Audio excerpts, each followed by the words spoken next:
Another day mga kamanok, naririto na naman tayo sa segment natin na tanong mo, sagot ko. Ito po yung tanong ni Sir.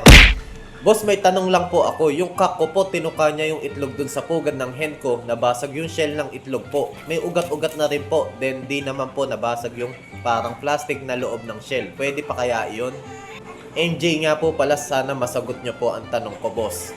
So, shout out po sa iyo, Sir MJ. So, pipilitin ko pong masagot ang iyong katanungan.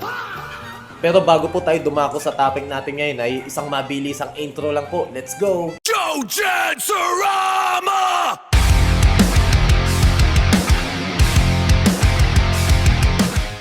Kailan ba dapat ihiwalay ang tandang sa kulungan?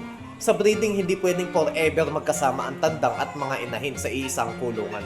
May tamang oras kung kailan sila dapat paghiwalayin para sa kaligtasan ng mga itlog at kalusugan ng mga manok. Narito ang tatlong senyales na oras na para alisin ng tandang. Number 1 po dyan, kapag magsisimula ng mangitlog o maglimlim ang inahin. Kung hinahayaan mong maglimlim ang inahin ng natural, tanggalin na ang tandang.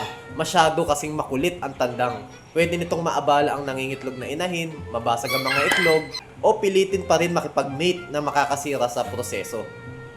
At ang number 2, kapag pagod at sugatan na yung inahin. Kung napapansin mo na may mga sugat na sa likod ang mga inahin o sobrang nipis na ng mga balahibo dahil sa madalas na pagkasta o mating, oras na para bigyan sila ng breathing space o hiwalay muna sila sa tandang para makarecover ang mga babae o yung inahin. At number 3 po, kung nakolekta mo na ang sapat na itlog para sa incubator.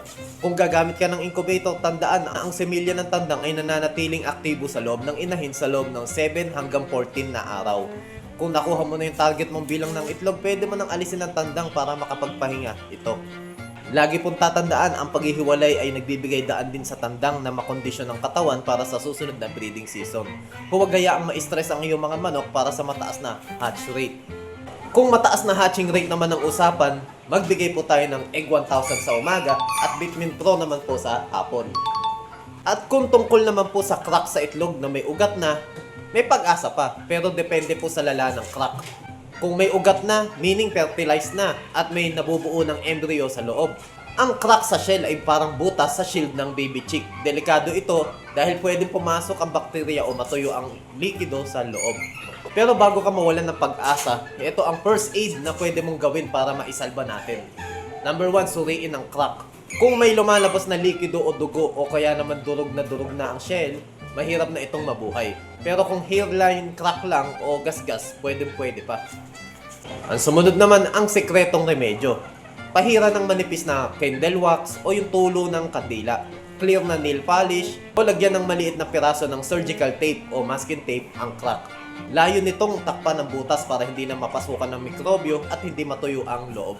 Pagkatapos gamutin, ibalik agad sa incubator o sa nangingitlog na inahin. Bawasan lang ang paggalaw o pag-ikot o turning sa itlog na may crack. Huwag muna isuko si itlog, subukan ng wax o tape trick. Marami na pong nakaligtas na sisiw sa ganitong diskarte. Sana po nasagot ko po ng maayos ang iyong katanungan, sir. So sa mga may gusto pong itanong, i-PM nyo lang po ako at sasagutin ko po sa abot ng aking makakaya. Yun po, happy breeding po!